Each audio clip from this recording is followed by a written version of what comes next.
चवंदा आहिनि त मीरनि खे पंहिंजनि मां लॻी हुई। इहे पंहिंजा ई हूंदा आहिनि जेके वक़्तु अचण ते माण्हूअ जा तरा कढी छॾींदा आहिनि। अहिड़ी कुझु सूरत हाल उडेरो लाल में मकानी चूंडुनि खां अॻु चूंड मुहिम दौरान ॾिसण लाइ मिली आहे। उडेरो लाल में यूसी चेयरमैन जे उहिदे ते चूंड विहण लाइ पीपल्स पार्टी पारां इज़त ब्रह्माणी खे टिकट ॾिनी वई आहे ऐं खेसि इहा टिकट पीपल्स पार्टी जे MNA मखदूम जमीलुज़्ज़मान जे कोऑर्डिनेटर मुमताज़ शाह पंहिंजनि हथनि सां ॾिनी हुई।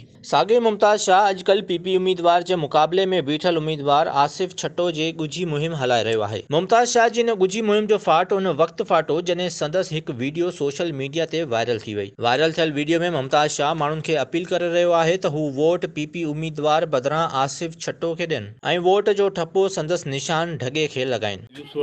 बिना मुक़ाबले डिस्ट्रिक्ट काउंसिल मेंबर थी वियो। ठीकु आहे, चेयरमैन जो असांजो उम्मीदवार आहे आसिफ छटो। हिन जो निशान सां ढगो ढगे ते हणिबा ठपा आई ॻाल्हि सम्झ में। हा, ही पाण खे लीड ॾियण ऐं खटाइणो आहे। हा, वोट कंहिंखे कोन ॾिबो, अखर में हुई थी वियो बिना मुक़ाबले ऐं मेंबर जेके आहिनि उनखे किन खे हथु खणाइबा उहो सुभाणे फाइनल कयूं पिया। ॿुधाईंदासीं तव्हांखे। रही ॻाल्हि ही आसिफ तव्हांजो इंशाअल्लाह चेयरमैन।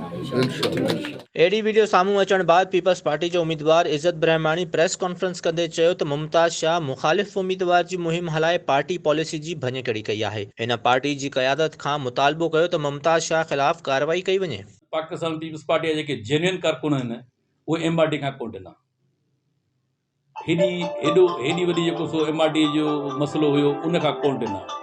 ठीकु आहे, ऐं उन खां पोइ केतिरियूं सरगर्मियूं माना जेको सो पाकिस्तान पीपल्स पार्टी ते अची चुकियूं आहिनि। हींअर जेको पाकिस्तान पीपल्स पार्टी खे ही लोकल नमूने सां जेको मुमताज़ शाह प्रेशराइज़ पियो करे, ऐं उन सभिनी खे चवां थो जीअं तव्हां अॻे जियाला अव्हां जेल बि कटिया आहिनि ऐं अव्हां जेको सो माना अलाए केॾा वॾा प्रेशर बर्दाश्त कया आहिनि त आउं त इन का एॾी वॾी हैसियत कोन पियो सम्झां।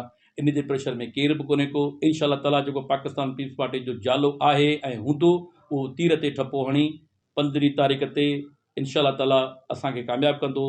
माना पाकिस्तान पीपल्स पार्टी जेके इन्हनि खे कामयाबु कंदो।